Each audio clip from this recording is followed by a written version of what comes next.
em que nós sabemos que a maioria da população vive com dificuldade, muitas das vezes não consegue se alimentar, ter um mínimo de alimentação, um mínimo de higiene básica e um mínimo de distanciamento social, né? A gente vê as pessoas aglomeradas dentro de casa, não porque querem, mas porque a necessidade impôs isso.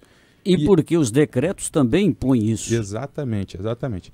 Eu até quero crer que esse primeiro momento de tranca tudo, para tudo e depois a gente vê o que resolve, que eu quero crer que isso seja até de uma maneira ingênua tentando ajudar as pessoas. Porque o que foi propagado... No primeiro momento já fazendo aniversário? Exatamente. O que era o tranca tudo, o fica em casa e depois a gente resolve? Não era para preparar a estrutura de saúde? A princípio sempre foi essa a ideia. O que me assusta é assim, é uma doença viral altamente infecciosa. Pra você ter uma noção, Mário, de um dado interessante, em países em que a gente deveria se espelhar, que são países bem mais desenvolvidos que nós, eles conseguiram rastrear o paciente zero. Isso foi Coreia do Sul, lá atrás, no começo da pandemia. Para você ver o grau de capacidade, e as variantes estão mostrando isso cada vez mais, o paciente zero lá foi rastreado, Caio, e ela trabalhava, uma mulher, e ela trabalhava uns 2, 3 quarteirões de casa e ia de bicicleta com um hábito comum naquela região. Eles rastrearam que essa única paciente conseguiu infectar esses 3 quarteirões. Vixe. Então, pera lá, será que realmente é viável a gente fazer quarentena? Quarentena era um dado muito propício no século XIII, XV, por aí, uma coisa que você conseguiu. Ó, fica em casa, morre de fome e acabou. Ou morre da doença ou morre de fome. Então, assim, eu não estou dizendo aqui, nós estamos negando. Isso tem que ficar muito bem claro, porque hoje em dia qualquer coisa que fala... Você é negacionista. Nós somos taxados de tudo que é ruim. Ficou proibido perguntar. Né? Proibido perguntar e proibido questionar ou falar sobre o assunto. Isso. E o que mais me assusta é que às vezes a gente não acredita no que os olhos estão vendo, mas tem que acreditar no que estão falando para a gente. Então, pera lá. Isso ficou muito claro, principalmente com evidência científica. Eu quero saber quem é o checador de ciência.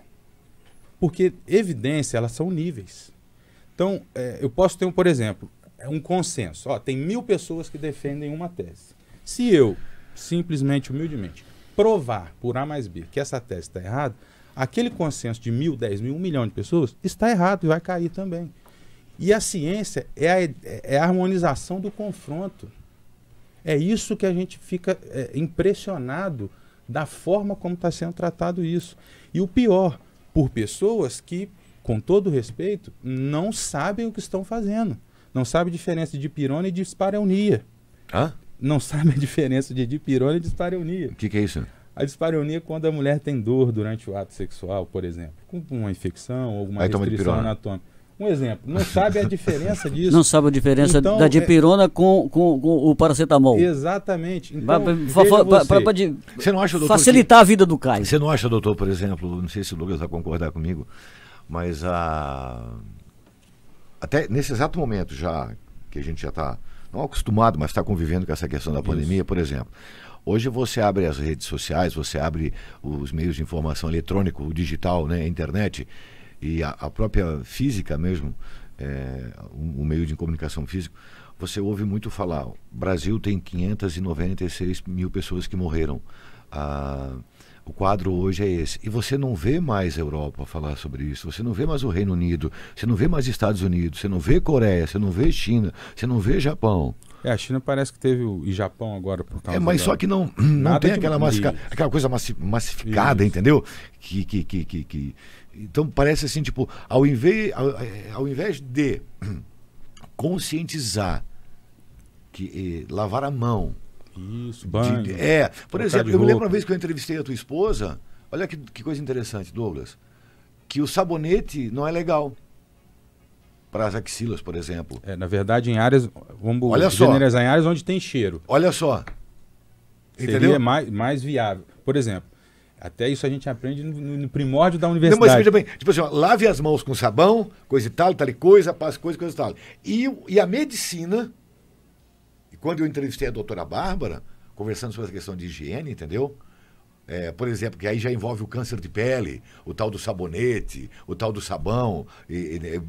Muda pH, altera a porosidade. Via de regra, o sabão, você tem que usar em áreas onde tem cheiro. Essa seria uma velha máxima. E, por exemplo, você tomar 300 banhos por dia também, isso vai fazer mal. Né? Aí. Todo o extremo nesse Por isso que eu não tomo banho durante o mês.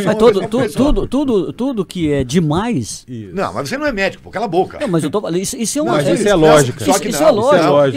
Isso é meu avô, meu bisavô já falava. Tudo que é demais. Isso não. Pra banho não existe isso, não. Tudo que é demais pra banho é assim, ó. Cheguei, banhei. Cheguei, banhei. Cheguei, banhei. Cheguei, banhei. Vai chegar a visita, banhei. É ruim. Entendeu? Mas você sabia? Você não sabia. Não, é ruim. Então, aumenta a conta de água, aumenta a conta de luz. Ah, pois é, então. Desperdício, né? Desperdício. Então, tipo assim, ó, há uma desinformação, Douglas, doutor Amarildo, muito grande em cima disso. Olha o tanto que aumentou o fabricante de sabão, velho. Tá, voltando ao assunto, doutor, não concluiu a questão da situação do Covid. Tá me chamando de Faustão? Mais ou menos. Mas não vou chegar ao extremo porque você não merece isso. Ah, tá. Não merece isso. Eu acho que só mais é porque ele é o chefe mesmo. Também, né? Você não precisava falar também, né? Doutor, mas voltando ao tema, estou falando da questão da Covid. Enfim, as doenças virais, comumente, elas são transmissíveis com altamente transmissíveis. Umas em mais, outras em menos, né? Poder de atuação. Isso também leva a gente a remontar quando o médico fala, isso é uma virose. As pessoas falam, não, tudo é virose. Porque a predominância é uma virose. E assim, é óbvio que a gente foi trocando pneu com o carro andando. O que assusta? O que assusta é que a gente perdeu a credibilidade nas instituições não governamentais, supranacionais. Chegando ao ponto de médicos serem eu vou falar sobre considerados pessoas que estão sendo colocadas no Tribunal de Haia. O que está sendo feito com a doutora Maia, isso Mayra, e até quero deixar aqui uma moção de repúdio a isso, porque um cidadão, e aí eu não vou nem citar nome de ninguém para exatamente não fomentar. Cita, Douglas. A gente não perdoa. A gente não perdoa. Cita. Porque, olha, do Omar cidadão, Aziz. Renan Calheiros, esse povo aí. O pessoal que, sabe, tem culpa no cartório. E muita culpa. E o problema de Manaus, ele ficou muito claro. Acho que foi a Jovem Pan, se não me engano, fez um levantamento de quantos Jovem Pan moeu ele. Tinha um levantamento de como estava a saúde do Amazonas antes. Porque parece, e aí, olha, o sistema vai colapsar. Bom, eu tenho 11 anos de formado, mais 6 de universidade. Eu vivo o SUS colapsado há antes de mim. A população vive o SUS colapsado há muitos e muitos anos, Exatamente. há muitas décadas. Né? Então, você dizer, sabe, que por causa disso, é claro que houve uma sobrecarga. Isso é óbvio, né? Mas agora, o que ficou evidente é que o sistema era falho, e muito.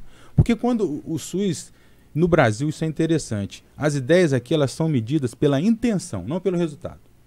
A Constituição de 88 ela é mais ou menos isso, porque foi o respaldo para o Sistema Único de Saúde. Eu não estou aqui dizendo que o SUS é ruim para o povo.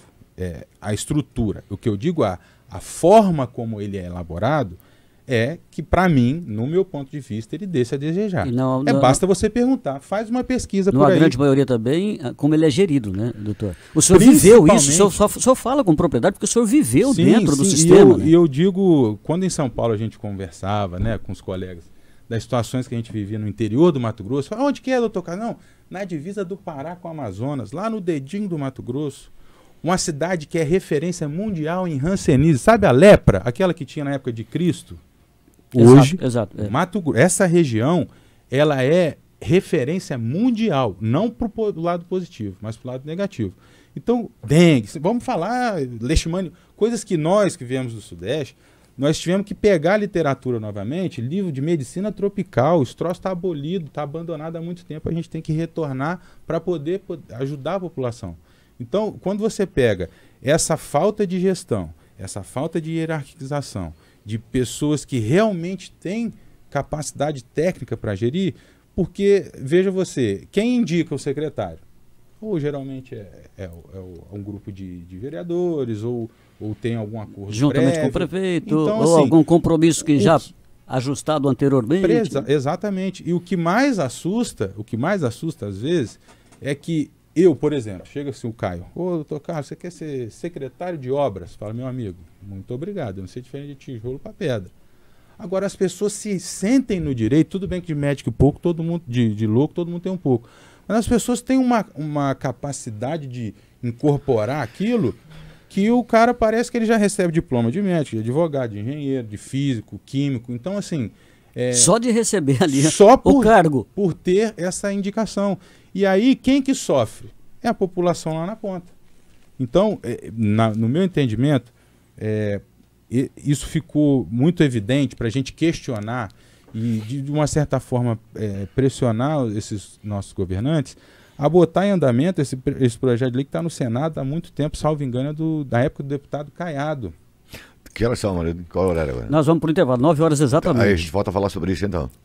Tá. Pode ser? Pode ser sim. Já, então. Nós vamos pro intervalozinho aqui, rapidinho, mas é rapidinho mesmo, tá? É rapidinho e a gente volta com o Dr. Carlos falando sobre, ainda sobre a questão do Covid e dessa situação toda de gestão de saúde pública, do SUS, enfim, que para a população não deixa de ser uma coisa boa, mas em alguns casos, em alguns municípios, deixa muito a desejar em razão, claro, da gestão. É rapidinho, a gente volta, não sai daí não.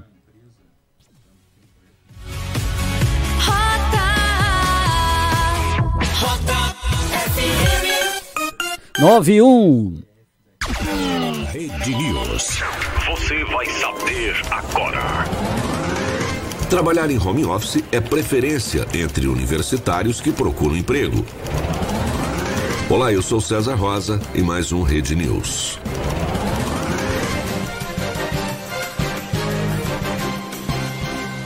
A maioria dos estudantes universitários prefere trabalhar à distância em home office, se puder escolher. O índice é de 83%. Desse total, 33% demonstram preocupação com possíveis perdas na interação social com os colegas de empresa por causa do isolamento.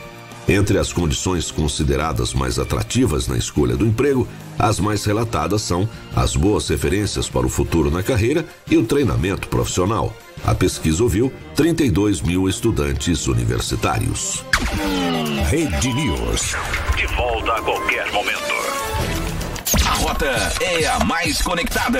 Facebook, Instagram, Twitter, WhatsApp, TikTok. É a rota conectada com você 24 horas. Curta e compartilhe à vontade. Rota FM.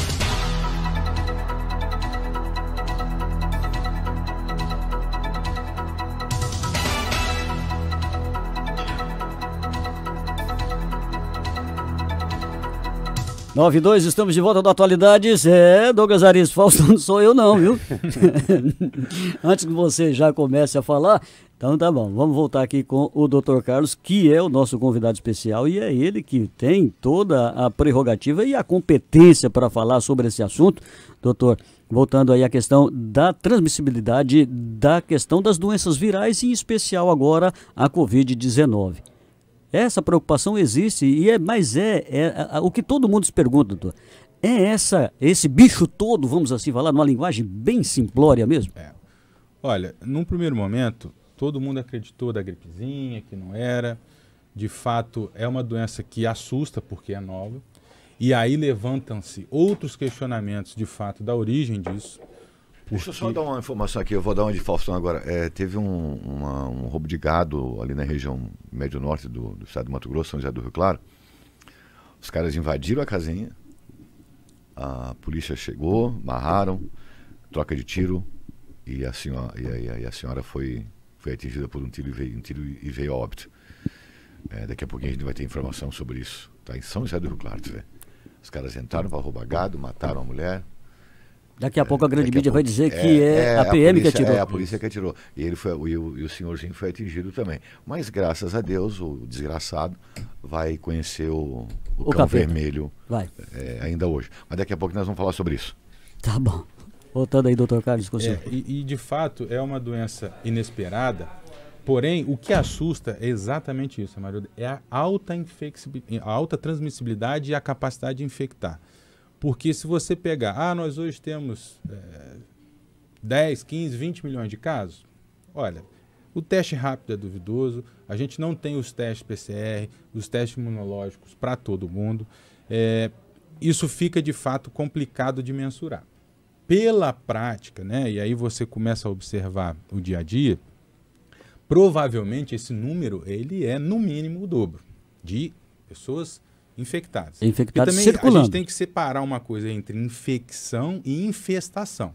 Eu posso estar colonizado com vírus, bactéria ou fungo e não quebrar o meu equilíbrio. E a partir desse momento ainda não há infecção, né?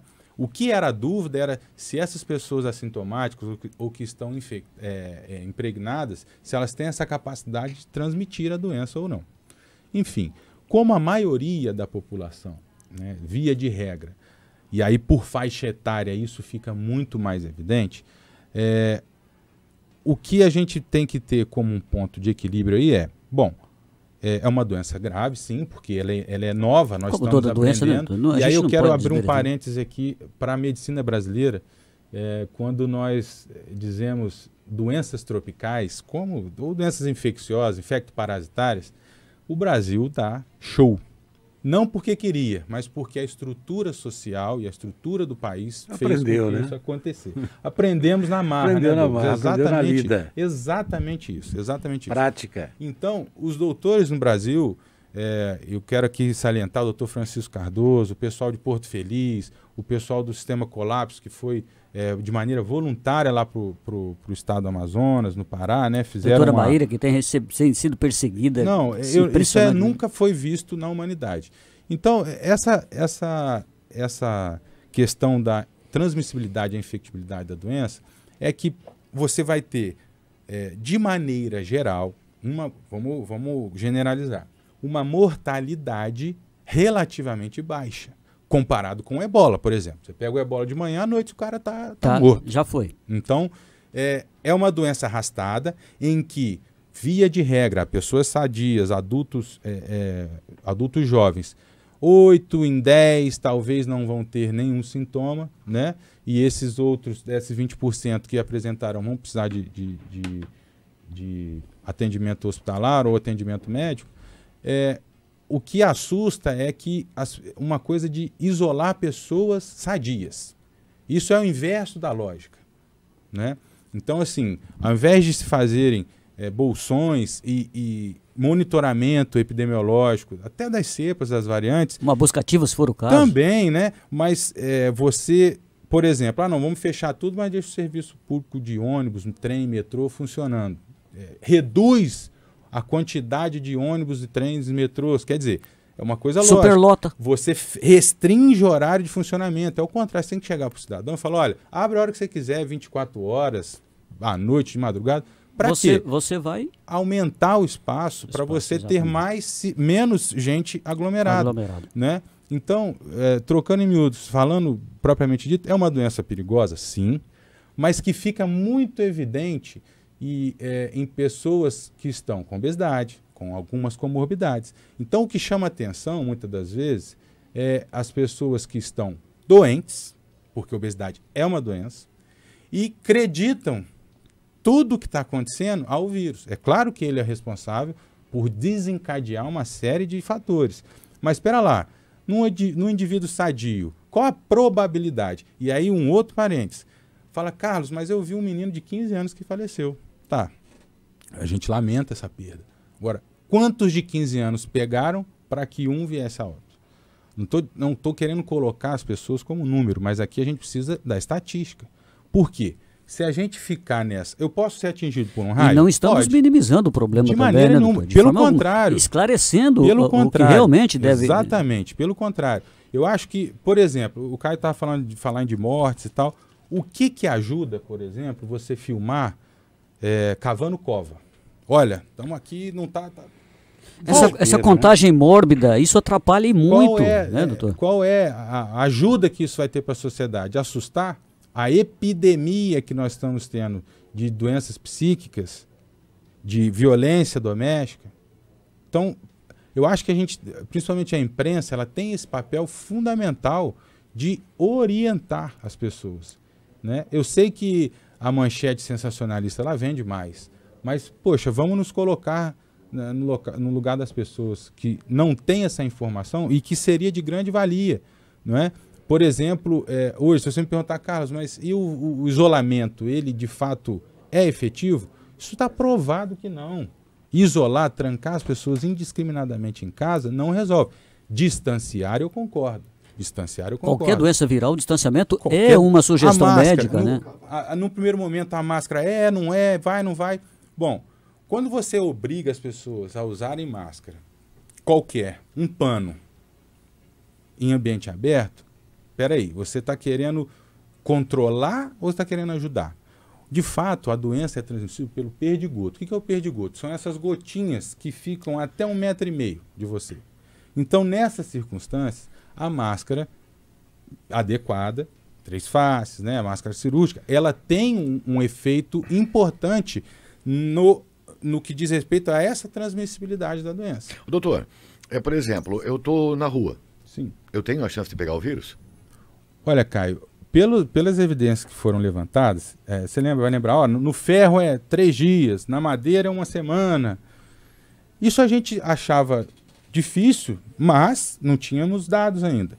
Hoje em dia, pelo que parece, a evidência mais forte é o perdigoto. Então, via de regra, se me perguntar, Carlos, você acha que é certo você fazer atividade física na rua, fazer uma caminhada, uma corrida, de máscara? Eu, particularmente, acho que não há necessidade. Agora, eu vou no mercado, eu vou numa farmácia, eu vou num restaurante, você usar e manter o distanciamento, eu acho válido. É legal. Eu acho válido. Da mesma forma como foi criminalizada a atividade física. Gente, a gente sabe que existe uma proteínazinha que é liberada durante a atividade física que tem efeito protetor contra a doença. Então, a gente, sabe, você começa a se questionar o porquê dessas coisas estão tomando essa proporção. E isso é que é assustador, de fato. É aquela velha história, né? Pessoas que não têm qualquer conhecimento técnico, eles ditam regras e contrariam a opinião de um profissional da medicina, como médico, e criminalizam. E taxam como negacionistas. Isso que é impressionante que está acontecendo. Para usar chapéu de alumínio, né? Terraplanista, até esses termos pejorativos, né? Capitã cloroquina. Você vê, isso é tratamento que se dá a uma pessoa que se dispôs e botou a cara e tem capacidade para resolver isso. Eu estou dizendo assim, Carlos, mas você não é infectologista. Não sou, mas eu sou médico antes de tudo. E eu acho que aprender, né? E eu tenho que aprender. E agora, o básico não muda. A imunologia básica não muda. Não muda. Até ontem não tinha mudado.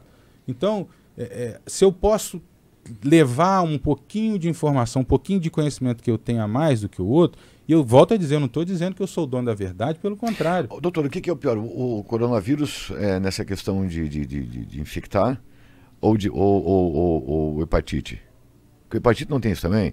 Que tem que ser copo separado, garfo separado? Não, a hepatite A, que é transmitível por fecal oral. Né? Fecal oral? São várias hepatites. Isso. Né? A gente tem A, B, C, D e E. Eu sei. A B, C e D, elas são predominantemente por... eu esqueci o nome técnico aqui agora. Mas por ato sexual ou contaminação de agulha, essas coisas. E são as que cronificam. A hepatite B, C e D. Transmissão sexual? Isso. Você não sabia? Cala a boca, você não é médico, porra. Eu sabia sim. Cala a boca. Ela é uma... Cara, ele não sabe, ele tá perguntando. Não, eu sabia. Não, mas veja bem, Marilda, qual que é o intuito da minha pergunta? Porque hepatite, ela mata, né? Mais devagar do que a Mas COVID, mata, né? Mata, né? Até porque nós estamos preparados para hepatite, mas não estamos preparados para o Covid. Até porque o mecanismo de transmissão é diferente. Mas é isso que eu falo. Eu me lembro que por exemplo, eu já vi alguém com hepatite onde tudo era separado. Tudo era separado. O garfo, a faca, a colher, o prato, o copo, a xícara. Isso é muito pertinente na tuberculose, né? Que é um outro micobacterium que... Porque o Covid-19, eu digo assim, você acabou de falar, né? Desse 1,5 metro, Mas em casa o talher que eu uso é lavado com detergente e você também usa. Ele não pode ficar ali? Olha, poder é aquela coisa. Poder pode. Qual a probabilidade disso acontecer? É mínima. Mas pode. Então, pode. É nisso que eu estou falando, entendeu? Porque tipo assim, coloca-se tantas regras para tanta coisa, né? E o cara esquece do foco principal, que seria lavar as mãos, usar álcool em gel, nesse contato direto, ter uma proteção com máscara. E o mais importante, Caio, checar a sua saúde. Dizer para mim que vitamina D, que zinco, não interferem na imunidade, pera lá. Hoje tem trabalhos evidenciando a vitamina D no câncer. Então, pera lá, como é que não funciona a imunidade? Vitamina D e o zinco. Um exemplo, né? Todos os complexos vitamínicos. O corpo é um sistema harmônico. Se quebra isso, você não tem como controlar. Mas se estão cobrando até ICMS da energia solar, imagina da vitamina D, se o cara inventa de pegar um solzinho para ter uma vitamina D. Então, esse é um grande problema. Como eu falei, a gente está cheio de dúvidas. O que eu acharia se fosse eu? Carlos é o ministro da Saúde. Carlos, é complicado, cara, tratar do Covid-19 como médico, assim? Olha, o paciente é ruim, é estranho, é esquisito? E aí a gente tem evidências de fatores genéticos, tipos de RH sanguíneo. Por exemplo, o estudo da proxalutamida que está saindo agora aí, brilhante, dos profissionais brasileiros que estão sendo massacrados pela mídia. Você veja, na Itália, eles pegaram uma UTI em que tinha, salvo engano, eram 20 ou 10 leitos, e desses 10 ou 20, 80% eram homens, calvos e obesos. Falou, opa. Aí que eu falo o estudo observacional, que antes de qualquer coisa vem a realidade. A realidade ela é chata, ela é teimosa, que ela se impõe às coisas. E eles começaram, bom, será que tem alguma coisa a ver? Um mecanismo de calvície ou a própria obesidade? E aí começaram a estudar. Tanto é que hoje já se sabe, quem tem baixa de testosterona tem risco maior para o desfecho desfavorável da doença. As pessoas calvas, obesas e negros tendem a ter uma evolução pior. Tendem. Então, não é regra, né? Não é regra. Assim como tudo. É a mesma coisa falar, Carlos, você é anti-vacina? Claro que não. Claro que não. Agora, com parcimônia. Vamos colocar, por exemplo, em crianças em que a letalidade é insignificante estatisticamente, você expor ela a uma vacina experimental, e eu concordo que tem que ser assim.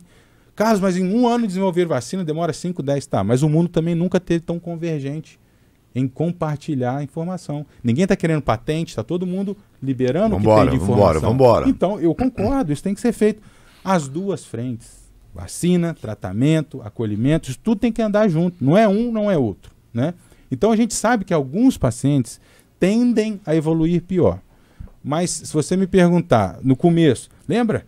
Olha, não pode usar corticosteroide. Olha, o anticoagulante não pode. Gente, vamos com calma. Não vamos fazer afirmações numa coisa que ninguém tem certeza ainda. E a internet ajudou muito nesse problema também, né, cara? Porque, tipo, teve muita coisa que foi jogada ao léu que acabou. Você lembrou, até maio de 2019 vai morrer 1 milhão de pessoas. Acabou com a medicina, Cadê a responsabilização desse cidadão? Acabou com a medicina, né, Douglas?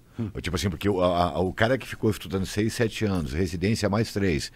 E muita coisa na internet foi jogada. Muito achismo. Muito achismo. Né? E eu quero... não existe achismo. É para quem é da área, para quem estudou para isso, né? Esse negócio de ficar supondo um monte de coisas aí, alegações idiotas, isso é só o problema, Douglas, é quando essas pessoas estão achando, elas têm poder decisório de interferir diretamente na vida das pessoas. Claro. Esse é que é o grande problema. É só você olhar lá em Brasília que você já vê isso, o dia inteiro. É só você olhar as televisões aí, muitas emissoras aí que você viu o dia inteiro. A indução, às vezes fazem questão de induzir a coisas que realmente não tem cabimento, né? Eles distorcem. Eles têm uma ideia prévia e ele quer encaixar aquela ideia na realidade. Bem, na verdade, esse pessoal, tudo a gente tem que entender uma coisa, né? Isso é tudo um passo de ideologia, né? Então eles estão tentando implantar deles, só que estão se utilizando de uma... Em cima de cadáveres, né? Em cima de doença e coisa que não deveria fazer nunca, né? Até porque quem faz tratamento, eu sempre discuto, a gente brinca muito com isso, né? O cara... Pô, rapaz, tem uma piadinha, um meme da internet. Eu fui no PSF, cara, e fui atendido pelo médico. Não tinha nem um jornalista lá, não tinha nem um político lá.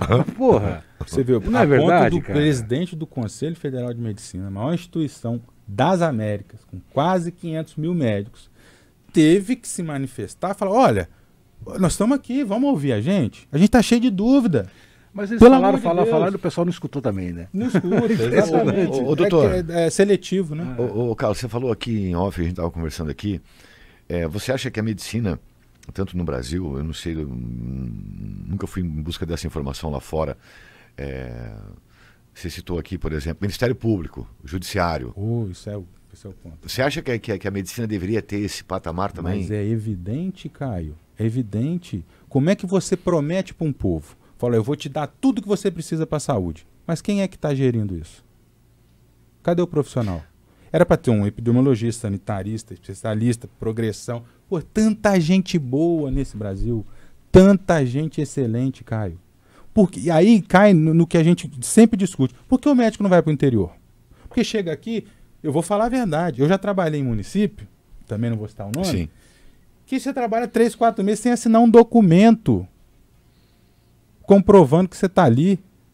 Qual que é a minha perspectiva? Aí chega um vereador, não gostei porque você não atendeu o cara que eu te mandei.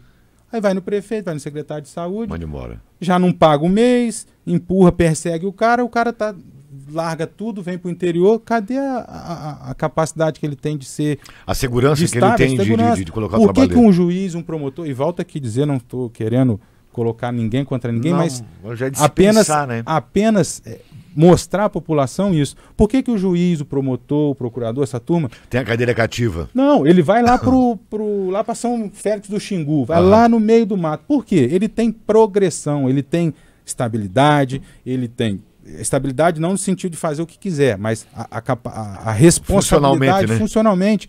E ele tem progressão, ele é bem remunerado, ele tem auxílio para o que precisa. Agora, por que o médico não?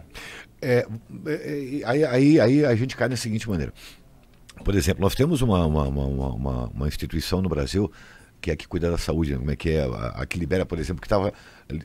Ou pega essa vacina ou não pega essa vacina. A Anvisa, né? A Anvisa poderia ser...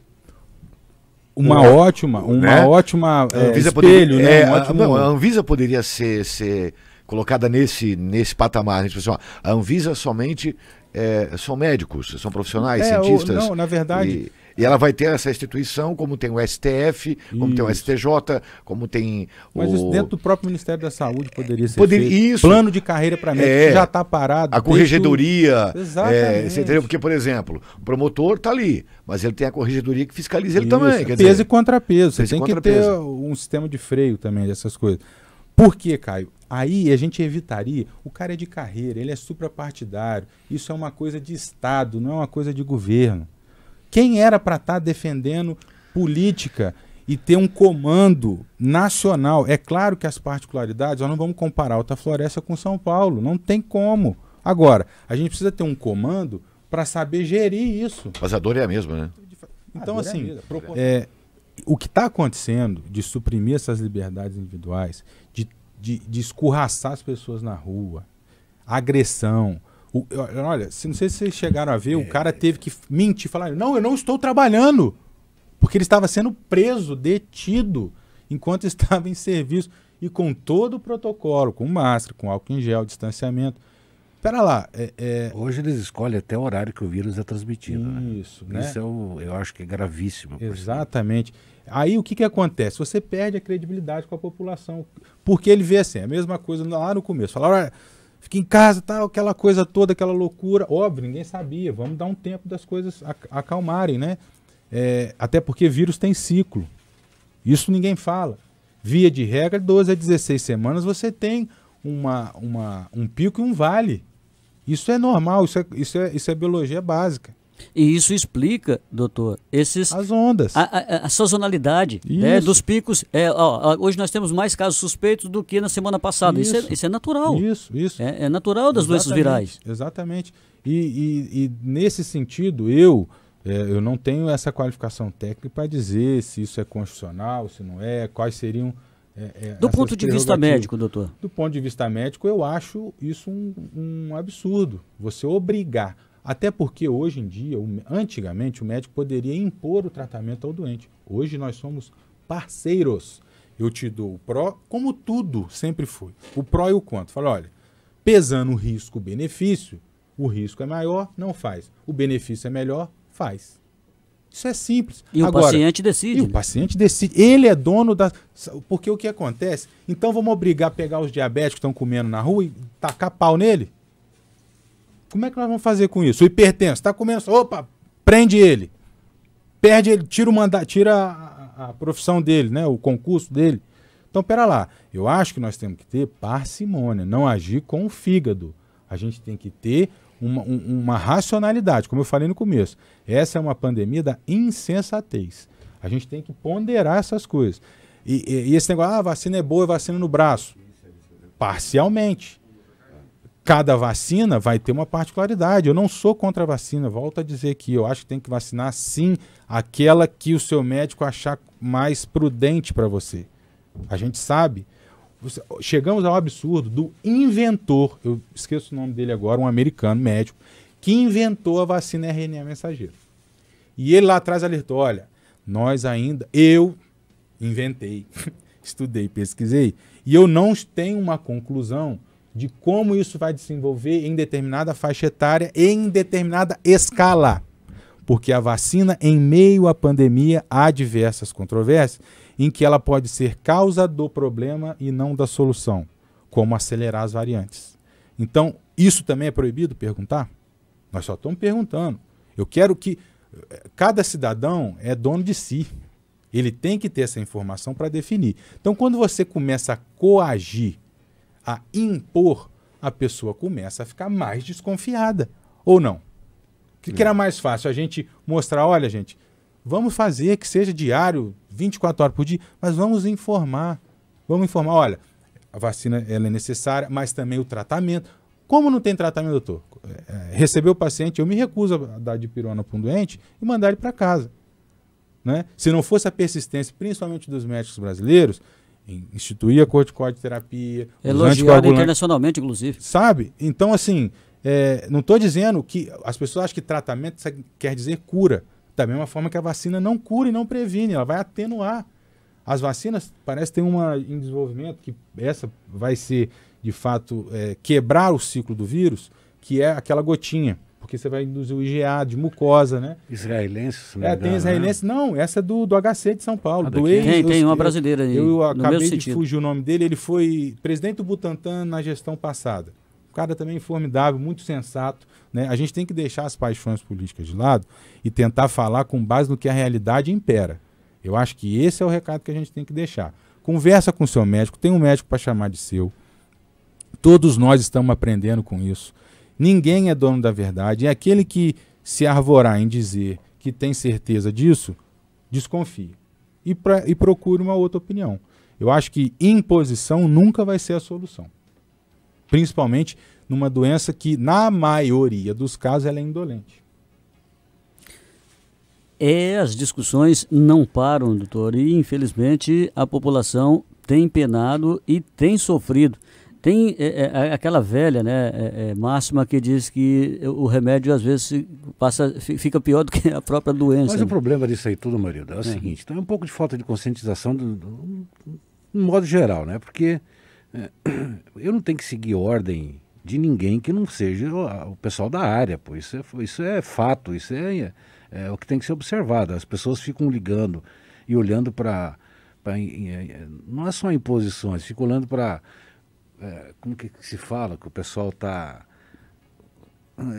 medicando, vamos colocar assim, jornalista medicando, judiciário medicando, político medicando, o cara da esquina medicando, o cara do botequinho medicando. Cara, para com isso, né, bicho? Então o que a gente precisa entender é exatamente isso. As pessoas, é uma doença grave? Claro que é. Lógico, a gente sempre fala isso. Mas cada um na sua. A doença que se trata é com médico, certo? Não vai na conversa de vizinha, porque a internet se fala, tem muito lado positivo, mas tem os 350 mil lado negativo também, que você fala besteira. Porque me implantaram um chip. É uns troços meio doido, né? Isso. Então, quando se trata de qualquer tipo de doença, indiferente de qual seja, nós estamos falando especificamente do Covid-19, mas seja ela qual for, tem que entender o seguinte, quem cura isso aí e quem tem que saber o que você é melhor para você enquanto saúde é o profissional da saúde, é o médico, pô. Então tem que ter esse senso também de saber disso, né? E parar de ficar ouvindo um monte de suposições e opiniões aí de um monte de analfabeto que não sabe o que está falando, né? Porque Perfeito. Quando eu estou falando, não estou falando analfabeto, que ele não é só porque não sabe ler, não. É analfabeto específico da área, pô. Cada um na sua, e não é assim que a gente sempre fala? Cada um na sua. Então, medicina é para quem? Para médico, ponto. Não se discute. Aí fica querendo política discutir? Não dá, né, cara? Não dá. O que a gente pede aqui na Rota, desde o início da Rota, vai 90 dias. Nós sempre fizemos um trabalho assim. Nós falamos muito sobre a Covid-19, mas tome os devidos cuidados, use o material de proteção, se utilize do álcool, evite aglomeração, sempre pautado nisso, somente isso, mais nada. mais nada. Orientações gerais, né? Deve-se ter os cuidados, a questão a questão do isolamento é tudo assim, você supõe um monte de coisa, né? A gente é cheio de achar muita coisa. Eu particularmente lá em Alta Floresta, eu sempre achava que não existia esse acompanhamento, mas isso é uma opinião pessoal minha, não sou médico, não sou da área, não sou nada, mas eu achava que se tivesse um acompanhamento melhor em cima dessas pessoas, tal, as coisas poderiam ser melhores. E não simplesmente restringir a pessoa de tudo e como se ela fosse um presidiário e ali vai resolver o problema, que a gente sabe que não vai. Mas é assim, a única... E ter opinião, Douglas, é fundamental. Claro, o problema são os órgãos que dão voz a opiniões que talvez não estariam em acordo com... O órgão não pode dar opinião nada, né? Ele tem que seguir as determinações ali da classe médica, que é o que cuida disso, ponto, né? Eles não. A gente vê que são ações que não são pautadas. A gente já chegou a discutir isso. Tem ações que os municípios tomam que não são pautadas, já que eles citam tanto ciência, né? Porque eles fazem questão de citar, não, porque a ciência é muito de acordo com a conveniência, né? Então... mas aí eles saem procurando pela internet para justificar as cagadas que fazem. Mas já que se fala tanto nisso, por que não observa realmente a ciência e faz a coisa da forma correta? Então é isso que a gente tem que orientar as pessoas que tenham bom senso, porque essa pandemia é bom senso. Eu acho que a grande maioria dos problemas com relação a ela é uma questão de bom senso, cuidados básicos que você tem que ter no dia a dia. Sensatez, né, Bruno? Você tem que ter o pé no chão e responsabilidade e tudo mais, essas coisas assim básicas. A mesma básicas. coisa me perguntaram, doutor, mas o isolamento, voltando à questão do isolamento. Bom, se o vírus já circulou, se você trancar as pessoas em casa, o contato é maior, como eu falei, do perdigoto de 1,5 metro. Então, eles falam, não, fica em casa, mas areja, abre tudo. Então, ou você pode e deve estar em ambiente aberto, ou você está em ambiente fechado e procura ventilar. Eu acho que é assim... A minha esposa pegou Covid em dezembro. A orientação que teve, ela pegou, a gente fez os exames e tal, aí foi isolamento em casa. Colocamos num quarto isolado, tomamos todos os cuidados com relação à higienização, não só do quarto, mas de tudo que entrava e tudo que saía, né? Essas preocupações.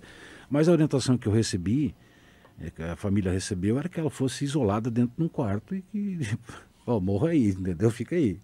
Então, eu particularmente achei aquilo lá um absurdo, porque...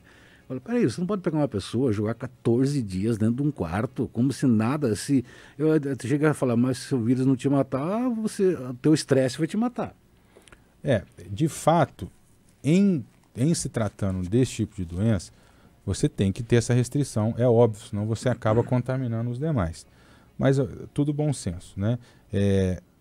Não pode nem falar com a pessoa, senão a pessoa vai falar, vai emitir... Não, pera lá, né? Distanciar, cuidados, né? Exatamente. Distanciar. E as pessoas que moram 4, 5, 6 pessoas num cômodo, como é que vai fazer? Então, por isso o questionamento lá no começo, desse isolamento de pessoas sadias. E talvez, nossa, cara, você vai criar campos de concentração? De maneira nenhuma. Mas a gente precisa conter, fazer bolsões de retenção. Isso é o que se faz e sempre se fez. Então, de fato, é difícil. Nós estamos, volto a dizer, trocando pneu com o carro andando, certo? E me perguntaram, Carlos, mas você acha que... então abre tudo? Não, é sensatez. Vai ter festa do peão? É hora de ter festa do peão? Eu acho que não, num momento desse. Agora, o comércio, a indústria, a cidade, né? Essa questão do comércio mesmo é uma insensatez, porque você pega... eu fico com dó, sabe? Porque eu já fui... o pequeno é que vai sofrer, né? Eu fui desse pessoal que trabalha à noite aí, eu sei o quanto que é sofrido isso e eles são os únicos penalizados, como se parece que é o cara que visita ali o bar, o restaurante, qualquer coisa desse tipo aí, ele é o calçador de tudo. Não, muito pelo contrário, o pessoal higieniza tudo, álcool por tudo, perfeito. E tudo lá, todos esses pessoal, eu acho que tomam mais cuidado do que o pessoal que anda na rua. Sim. Só que daí quando chega 10 horas o cara tem que fechar. Mas o movimento dele, o trabalho dele é à noite. Então, está muito seletivo a coisa, eles estão escolhendo. Isso é muito ruim. O que é essencial? O que é essencial para um, às vezes não é para o outro, né? Exatamente. Quem é o verificador de essencialidade? Então, essa questão do Covid, eu acho que é tudo uma questão de tempo, as pessoas vão aprender, né? Porque ninguém sabe de nada. Esse Covid aí, por enquanto, ainda está um monte de suposições. Muita gente fala do Covid, mas aí vem aquela pergunta que eu gostaria de fazer. para o senhor, doutor, com relação... Eu acho que é do mais grave com relação ao Covid. Nós tivemos quase 600 mil mortes, mas em contrapartida, acho que foram 20 e poucos milhões, né, que pegaram o Covid. A sequela disso. Doutor, o senhor responde a indagação do Douglas, e eu também tenho a respeito desse assunto uma indagação, mas depois do intervalo, que é rapidinho, e a gente volta. Muito bem, de volta com o nosso Atualidades. Lembrando sempre a você, nortão do estado de Mato Grosso, 91.9, sul do Mato Grosso, 88.5 e também lá em Goiás, a 88.5, transmitindo aí a programação do nosso Atualidades.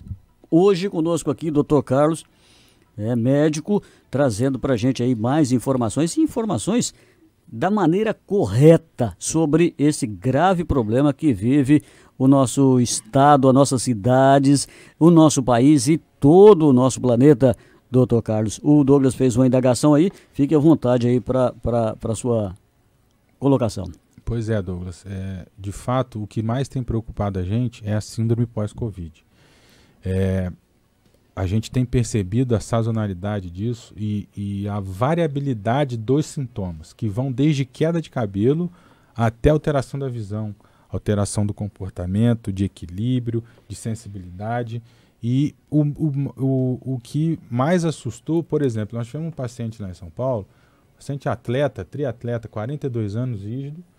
Ele ficou assintomático, teve óligo sintomático, né, aquele sinalzinho mais tranquilo, e evoluiu com uma semana com uma dor torácica, ficou preocupado, não era nada demais, mas procurou a gente.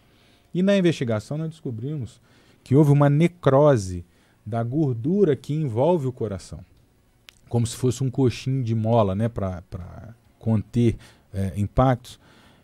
E aí, foi quem que fez isso? O paciente previamente rígido e imediatamente após o Covid. Então a gente sabe que é uma doença que ela é polimórfica, ela se apresenta de qualquer maneira. Tanto é que no começo a gente tinha uma velha máxima, né? Em qualquer barulho, qualquer estampido, nós estamos em guerra, é tiro. Então, qualquer que fosse o sintoma, e aqui teve uma particularidade muito grande nessa região, em o paciente se apresentar mais com vertigem, com tontura, com quadros diarreicos ou de vômitos, e que de fato não tinham ainda comprometimento da via aérea respiratória. Então você veja, é uma doença com altíssima afinidade para doenças neurológicas também, cardiovasculares, e a gente de fato ainda está aprendendo. O que já se sabe? Já se sabe que o pós-Covid ele tem uma potência muito grande de complicar, de agravar, porque são várias as pessoas infectadas. Outro questionamento, bom, aqueles que ficaram assintomáticos ou oligossintomáticos também vão desenvolver isso ou não? A gente ainda não sabe. Por isso que a evidência ela é construída com o tempo. Então não adianta a gente querer exigir evidência agora, porque não deu tempo de avaliar isso ainda. Não se sabe, né? Exatamente. Como eu falei no começo, nós estamos cheios de dúvidas, cheio. E aqueles que ainda se dizem cheios de razão, de verdade, eu acho que a gente tem que começar a questionar isso. Tá aí. Doutor, outra situação, uma outra colocação, gostaria que o senhor respondesse dentro aí da prerrogativa da medicina, é a questão aí tão propagada também, a aglomeração daqui, não pode isso, não pode aquilo, muita gente sendo penalizada, como o Douglas falou, principalmente o pequeno comerciante que trabalha geralmente à noite, porque de acordo com os políticos e com as decisões tomadas, o vírus é muito seletivo, ele só pega as pessoas durante a noite, e se ele estiver na rua ou se ele estiver tomando uma cervejinha ou alguma coisa do tipo. Aí eu coloco a situação que nos foi trazida aí, e nos é trazida no dia a dia por todos. Tá? Os grandes empreendimentos que recebem aí 5, 10 mil pessoas diariamente dentro do estabelecimento, né? Todo mundo conversando ali, mesmo que de máscara ou manuseando produtos, a exemplo dos hortifrutis, que todo mundo bota a mão para poder pegar a fruta ou pegar o negócio, entendeu? Então são pessoas que vêm de todas as localidades, são pessoas de diferentes grupos sociais, não é aquela que está no contato diário, e isso não é restringido, isso é liberado, né? Porque segundo eles são serviços essenciais. Agora, o pequeno comerciante que depende daquilo também para poder levar o sustento para sua família, que é um serviço, se não for essencial levar a comida para a boca dos filhos, é brincadeira um negócio desse. Esse não pode. A família não pode fazer um aniversário com 15, 20 pessoas do mesmo convívio, do mesmo círculo social, que está sempre ali no conjunto, porque isso aí vai propagar o vírus, vai matar todo mundo, doutor. Dentro da sua área como médico, o que o senhor diria sobre esse assunto? Foi o que foi dito, né? Que quem levava o vírus era a empregada doméstica que ia para lá e para cá, e não o ônibus lotado, né? Com um em cima do outro. Veja, aí nós temos questões de probabilidades, né? É óbvio que aqui nós estamos botando em igualdade, né? Os dois ambientes com as medidas necessárias. Qual é a probabilidade em você ter 5, 10 mil pessoas circulando e num outra ponta 10, 15 pessoas? É óbvio que a probabilidade é maior. Por outro lado, você vai achar, mas aí a gente relaxa mais. Mas também já são pessoas de convívio. Muitas dessas moram no mesmo ambiente, né? Então, ou no mesmo condomínio. Ou no mesmo condomínio, exatamente, que dividem praticamente as mesmas coisas. Trabalham juntos na mesma empresa. Eu acho que tomando as medidas, eu acho que nós vamos ter que conviver com isso. Como eu falei, num primeiro momento, eu era meio assim, bom, peraí, vamos ver, vamos analisar. E eu fui convencido pela tão apanhada e surrada ciência que todo mundo usa para tudo, de que, por exemplo, a máscara de fato tem essa capacidade de proteção por causa do perdigoto. Então, de fato, você me pergunta, Carlos, mas o pessoal que toma cervejinha ali no bar, ela tem equivalência com o cara que vai no mercado e fazer aquilo? De fato, não. Por quê? De fato, quando você está exposto e fala e a gota que está ali, a probabilidade é maior. Probabilidade. Mas, como que você vai fazer essa distinção se você não tem como fiscalizar isso? Então, volto a dizer, vai da sensatez da pessoa. Bom, vai ter, aniversário da família, tá lá o pessoal que é do mesmo convívio. Aí chega a polícia, chega não sei o quê, o cara é bandido e aquela coisa toda. Quando você começa a fazer isso, você já começa a impor à população que existe 2 pesos e 2 medidas. Então, o cara que tem um raciocínio mínimo, ele fala, bom, mas por quê? Usando a lógica. Pô, aqui tem 10 pessoas, ali tem 10 mil, ali está funcionando e aqui não está.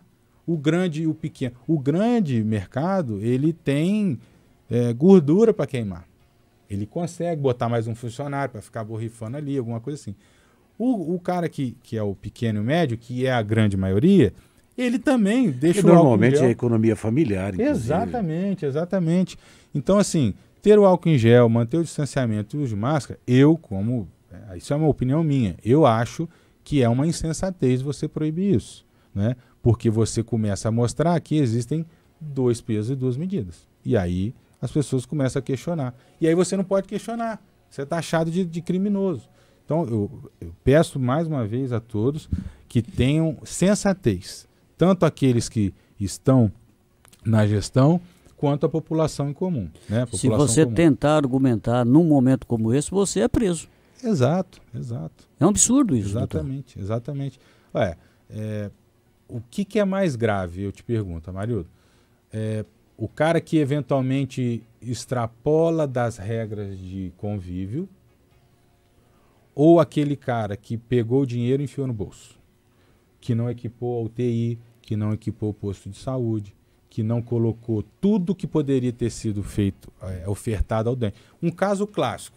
A gente tem visto, poxa, Carlos, mas aí você quer comparar o particular com o SUS. Não, a gente quer comparar a excelência com a não excelência. O que salva a vida com o que não salva a vida. Por exemplo, nas UTIs, na maior parte do serviço, você tem um sistema que chama ECMO. É uma diálise do pulmão. Você enfia um cano aqui, outro aqui, o sujeito está lá entubado e o pulmão dele está repousando. Ele está em convalescência, está recuperando. E ele está fazendo a oxigenação ali na máquina, como a diálise faz no rim. Eu te pergunto, quantos nós temos aqui no estado do Mato Grosso? Provavelmente nenhum. No serviço público. Eu não sei, eu não tenho esse dado, mas é um questionamento. Então, pera lá. Aí você diz para o cidadão que o SUS vai ofertar tudo o que ele precisa. Não está ofertando. A culpa é de quem? Quem é mais responsável nisso? Porque é muito fácil. A população não ajuda. O cara está agora... vendo as coisas acontecerem. Eles estão assistindo. É só para ajudar nisso. Eu sempre digo o seguinte: a questão do SUS é muito fácil de resolver. Primeiro, tornar uma lei geral, obrigatória. Todo o representante popular tem que usar o SUS. Resolve. É igual a escola, né? O SUS ia ser maravilha, o melhor do mundo, não tenha dúvida que ia ser. Certo? Porque é muito fácil. Você pega um cara lá de Brasília, ele pega qualquer doença, onde ele vai? Albert Einstein. A gente vê muito, olha, viva o SUS, e o cara vai no particular. Então.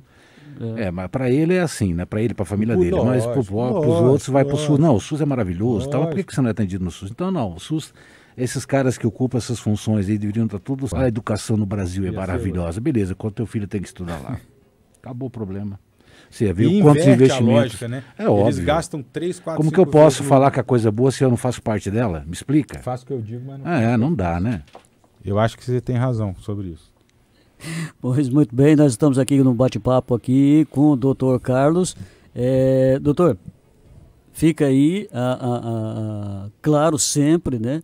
À disposição, a oportunidade para que o senhor possa estar mais vezes aqui com a gente, para bater esse papo bacana e tirar dúvidas aí da população.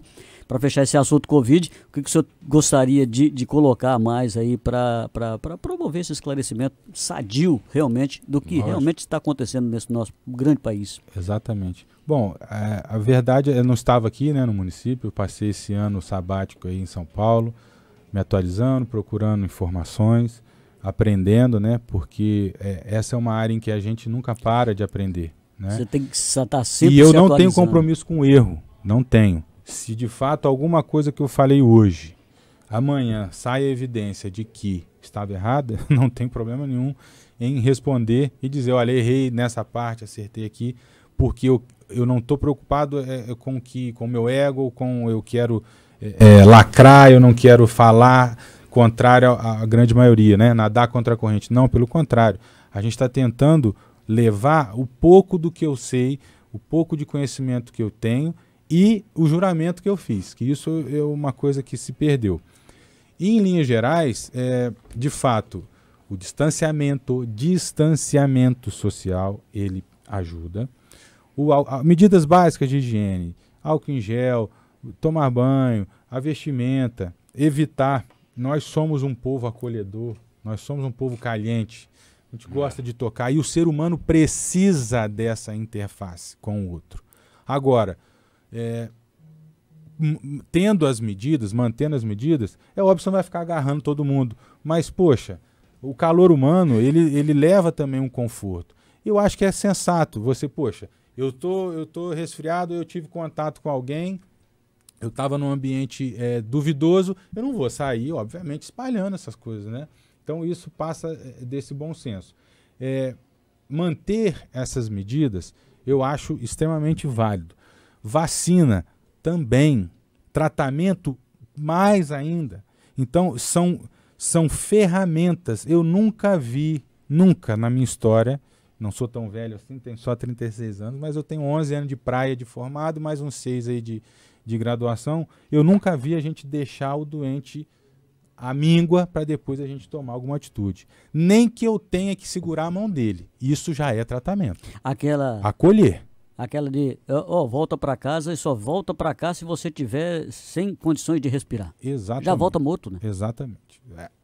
Qual a probabilidade de você intervir no começo? É a mesma coisa, eu tenho um câncer, eu vi o câncer aqui, ele tem 1 milímetro. Não vou tirar ele não. Espera ele ficar com 10 centímetros, todo com metástase, para a gente poder resolver. Então, é sensatez. É uma coisa, é óbvio. Então, quando você tem que falar, às vezes, o óbvio, alguma coisa está errada. Tem que explicar que a grama é verde, alguma coisa está errada.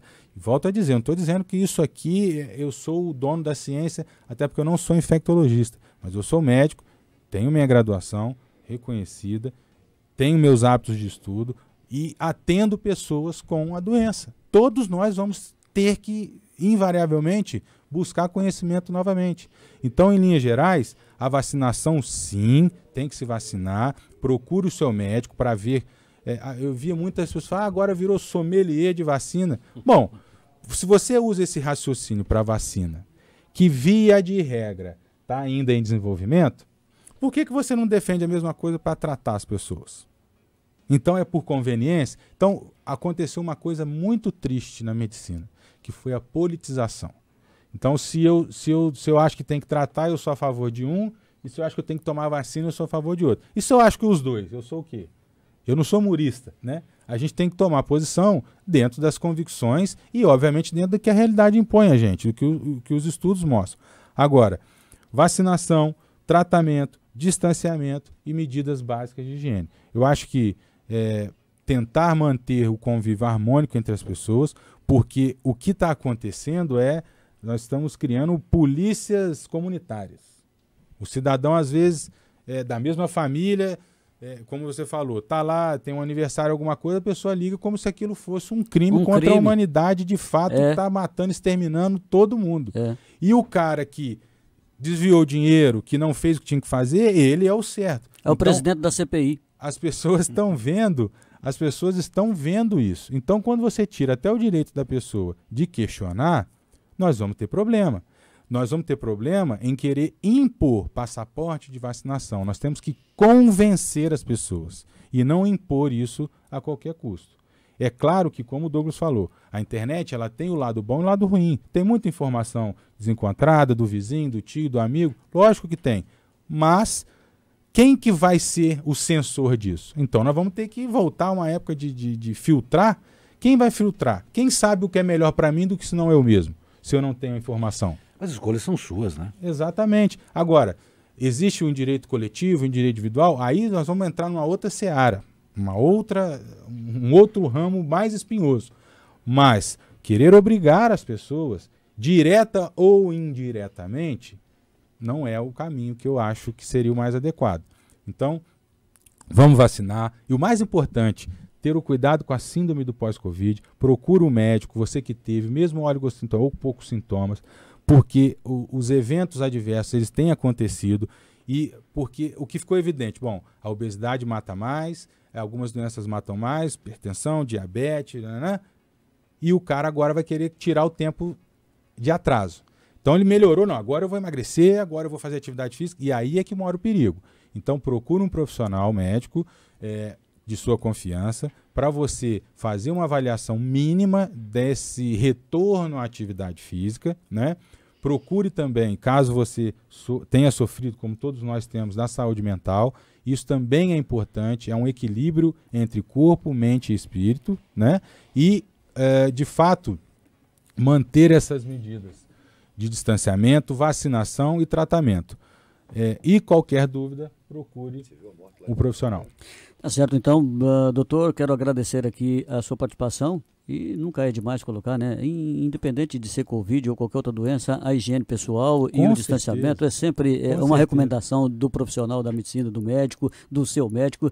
E vamos aí, conforme o doutor Carlos disse, o pós-Covid é preocupante? Então procure seu médico antes de retornar à vida normal aí, faz um check-upzinho para saber se está tudo ok. Obrigado mais uma vez pela sua participação aqui, doutor, e esperamos contar novamente com o senhor aqui em outras oportunidades para falar de outros assuntos que também são importantes. O senhor citou aqui a questão da tuberculose, que também é outra que está junto com todo mundo e ninguém está nem aí, né? Porque ela é silenciosa, ela está ali, é como se fosse um que... né? E mata muita gente também. Muito obrigado. Exatamente. Eu que agradeço, deixar um bom dia a todos e cuidem-se, vamos nos cuidar que vamos sair dessa mais forte que nós entramos. Muito obrigado. Muito bem.